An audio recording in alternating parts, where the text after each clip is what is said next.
నెల్లూరు జిల్లా సర్వేపల్లి నియోజకవర్గంలో పంట కాలువను ఆక్రమించి లేఅవుట్లు వేసి అమ్ముకుంటున్నారని సర్వేపల్లి ఎమ్మెల్యే సోమిరెడ్డి చంద్రమోహన్ రెడ్డి ఆరోపించారు. ఆయన అసెంబ్లీలో ప్రశ్నోత్తరాల సమయంలో మాట్లాడారు. ఈ సందర్భంగా ఆయన మాట్లాడుతూ చెవడుగుంట దగ్గర జాతీయ రహదారి ఆనుకుని 2 ఎకరాల కాలువ పోరంబోకు ఆక్రమించారని, పొదలకూరులో అదే పరిస్థితి ఏర్పడిందని ఆయన పేర్కొన్నారు. కొన్ని నియోజకవర్గాల వరకే తాను చెబుతున్నానని, జిల్లా వ్యాప్తంగా ఈ పరిస్థితి ఉందని, దీనిపై వెంటనే చర్యలు తీసుకోవాలని ఆయన డిమాండ్ చేశారు. సోమిరెడ్డి చంద్రమోహన్ రెడ్డి గారు. నమస్కారం అధ్యక్ష.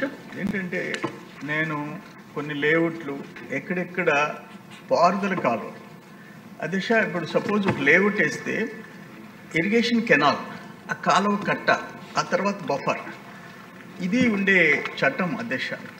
అసలు కాలువలే పూర్తి చేసేసి లేఅవుట్లో కలిపేసేసి ప్లాట్లు వేస్తే ఇరిగేషన్ అధికారులు, రెవెన్యూ అధికారులు ఏం చేస్తున్నారో అర్థం కావట్లే. ఇరిగేషన్ డిపార్ట్మెంట్ ఆఫీసర్స్ కింద నుంచి పై వరకు ఉండేవాళ్ళు దేనికోసం? రైతుల కోసం, రైతుల భవిష్యత్తు కోసం. నేను మీకు నా ఎగ్జాంపుల్ చెప్తాను అధ్యక్ష. జాఫ్సాబ్ కెనాల్, కోడూరు కాలువ, లేబూర్ కాలువ, వరిగొండ పంచాయతీ రావురువారి కండ్రిగా 2 ఎకరాలు కంప్లీట్గా లేఅవుట్లో కలిపేసుకున్నారు. వెంకటాచలం మండలం చెమడుగుంట పంచాయతీ జాతీయ రహదారి పక్కన, నేషనల్ హైవే పక్కన ఇరిగేషన్ స్థలాలు ఆక్రమించేసారు. కండలేరు కాలువ, ఎడం కాలువ అలైన్మెంట్ మార్చేసేస్తున్నారు. పొదలకూరులో పొట్టేళ్ళు కాలువ పూర్తి చేస్తే నేను డిపార్ట్మెంట్స్ని పంపించి మిషన్ పెట్టి ఆ కాలువ ఓపెన్ చేయించాను అధ్యక్ష. ఆ తర్వాత మిగతా ఇరిగేషన్ స్థలాలు ఇటువంటి నేను ఒక్క కాన్స్టిట్యున్సీవి 2 నియోజకవర్గాలు చెప్పాను అధ్యక్ష.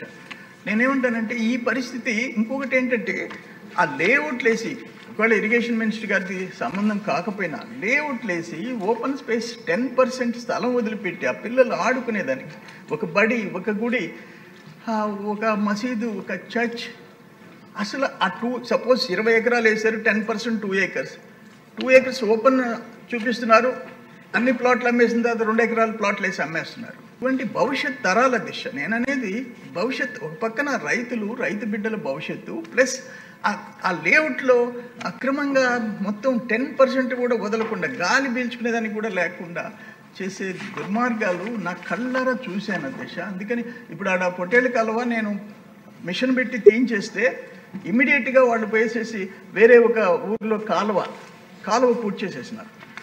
మళ్ళీ దాని మీద అలైన్మెంట్ మార్చి ఇంకొక కాలువ తీసుకోవాల్సిన పరిస్థితి వచ్చింది.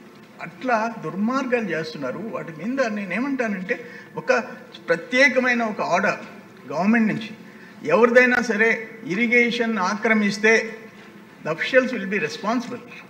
ఎవరు ఎమ్మెల్యేలు, మంత్రులు ఎవరు చెప్పినా దాని విషయంలో మాత్రం లొంగకుండా వాళ్ళ విధిని వాళ్ళు నిర్వర్తించేటట్టుగా ఒక ఆర్డర్స్ పోవాల్సిన అవసరం అయితే ఉందని దిశ. దీంట్లో నేనేమంటానంటే, బోత్ ఇరిగేషన్, రెవెన్యూ అండ్ లేఅవుట్లకు సంబంధించిన అర్బన్ డెవలప్మెంట్ అథారిటీస్ వీటన్నిటిని రెస్పాన్సిబుల్ చేయాల్సిన అవసరం ఎంతైనా ఉందని దిశ మీ ద్వారా తెలియజేసుకుంటున్నాను.